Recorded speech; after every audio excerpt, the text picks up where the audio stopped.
शांति। आज है 6 जून 2024 की साकार मुरली। ओम शांति। मीठे बच्चे बाप बागवान है।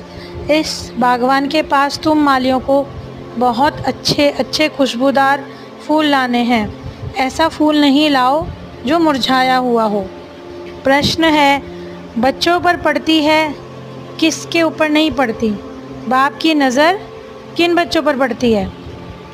जो अच्छी खुशबू देने वाले फूल हैं, अनेकों को कांटों से फूल बनाने की सर्विस करते हैं, उन्हें देखकर बाप खुश होते हैं।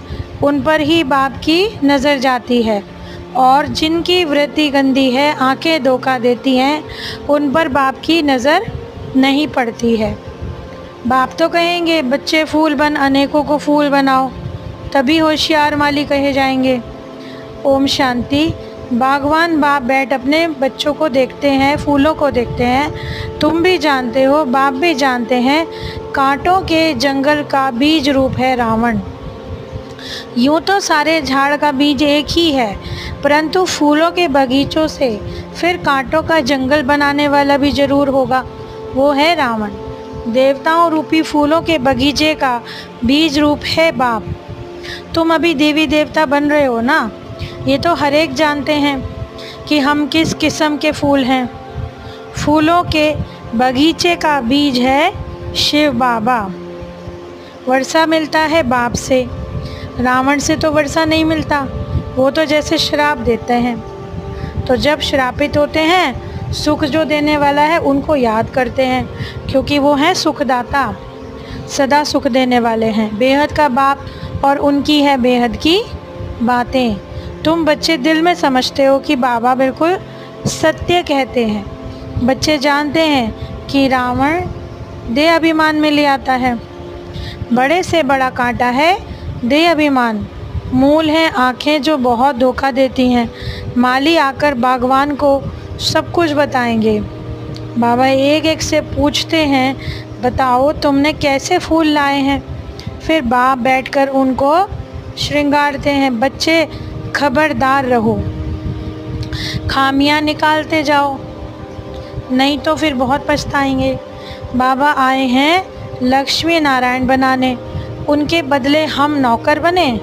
अपनी जांच की जाती है कि हमें ऐसा ऊंच लायक बनाते हैं बाबा। फिर भी स्कूल की महिमा करते हैं, पढ़ाई की। पढ़ाई फिर भी अच्छी है, क्योंकि वो है source of income. Aim object भी है, ये भी पाठशाला है।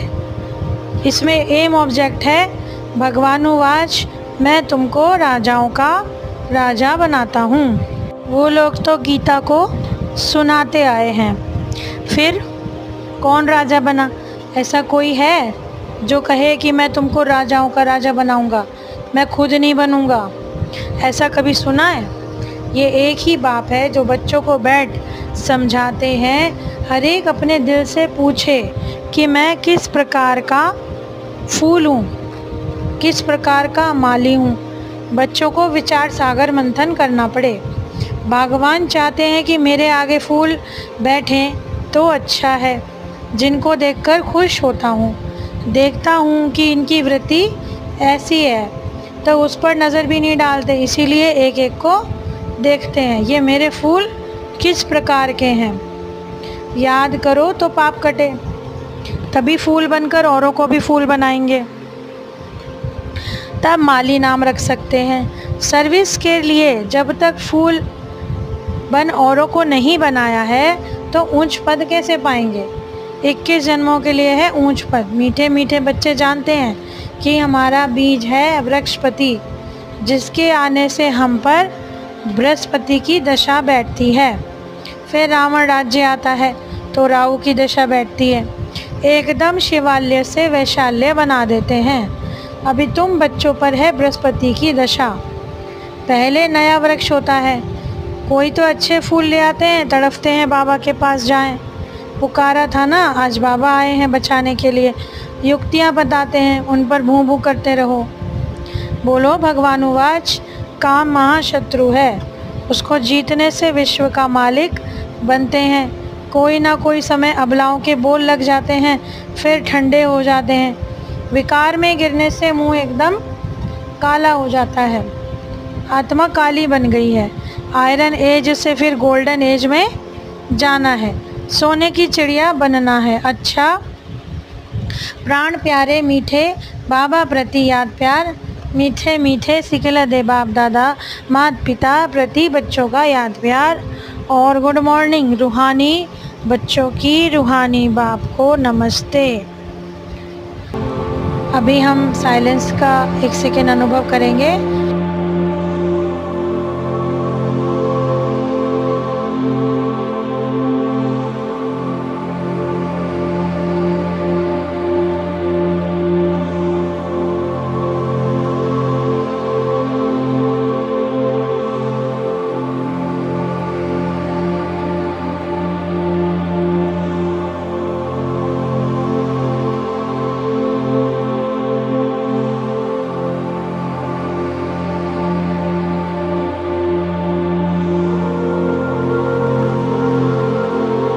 धारणा के लिए मुख्य सार हैं, अपने पंख आज़ाद करने की मेहनत करनी है, बंधनों से मुक्त हो होशियार माली बनना है, कांटों को फूल बनाने की सेवा करनी है।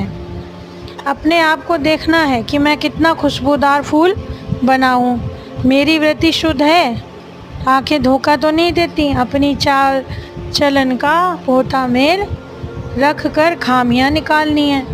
वरदान है, स्वराज्य अधिकार के नशे और निश्चय से सदा शक्तिशाली बनने वाले सहज योगी निरंतर योगी भव। स्वराज्य अधिकारी अर्थात हर कर्मेंद्रिय पर अपना राज्य। कभी संकल्प में भी कर्मेंद्रियां धोखा ना दें, कभी थोड़ा भी दे अभिमान आया तो जोश या क्रोध आ जाता है, लेकिन जो स्वराज्य अधिकारी हैं वो सदा निरंकारी, सदा ही निर्माण बनकर सेवा करते हैं। इसीलिए मैं स्वराज्य अधिकारी आत्मा हूँ। इस नशे और निश्चय से शक्तिशाली बनकर माया जीत सो जगत जीत बनो तो सहज योगी निरंतर योगी बनते जाएंगे। आज का स्लोगन है, लाइट हाउस बन, मन बुद्धि से लाइट फैलाने में बिजी रहो तो किसी भी बात में भय नहीं लगेगा। बाबा ने कहा आप लाइट हाउस बनकर लाइट फैलाने में बिजी रहो तो आपको स्वयं भी डर नहीं लगेगा। तो हमारा जो जीवन जीने की कला का एपिसोड चल रहा है उसमें आज हम फिर देखेंगे कि आज की मुरली में बाबा ने हमारे लिए कौन से मुख्य पॉइंट्स हमारे लिए बताई हैं। तो बाबा ने सबसे पहले बनाया हमको फूल। बाबा ने सिखाया फूल बनो और बनाओ, और वो भी खुशबूदार। ऐसा ना हो कि उसमें खुशबू ही ना हो, कांटे वाले हो। बाबा खुद कहते हैं पढ़ाई एम ऑब्जेक्ट है, पढ़कर हम बच्चों को भी औरों को पढ़ाना है। एक एक कांटे को फूल बनाने में काफ़ी मेहनत लगती है। तो बाबा ने कहा आप बच्चों को, जो आप राजाएं महाराजाएं बनने वाले हो, उसके लिए आपको क्या करना है, हमें भी मेहनत करनी है। क्योंकि अब हमारे पे है बृहस्पति की दशा। पहले हमारे पे बैठी थी पहले राहु की दशा, लेकिन अब बृहस्पति। तो बाबा ने हमको कितना ऊंचा पद दिया है कि हम पर अब स्वयं बृहस्पति की नज़र है, जो कि वृक्षपति बाप हैं।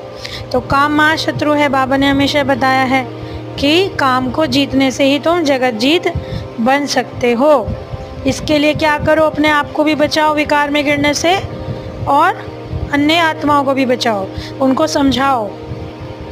तीसरा पॉइंट बाबा ने क्या बताया कि जब तक ज्ञान अमृत पीना है, जब तक जीना है, क्योंकि ये भी पढ़ाई है। तो अपने आप को माया के विकारों से आज़ाद करना है और सदैव इस स्थिति में स्थित रहना है कि मैं ही स्वराज्य अधिकारी बनने वाली आत्मा हूँ और मैं अपने कर्मेंद्रियों पे भी राज्य करने वाली आत्मा हूँ।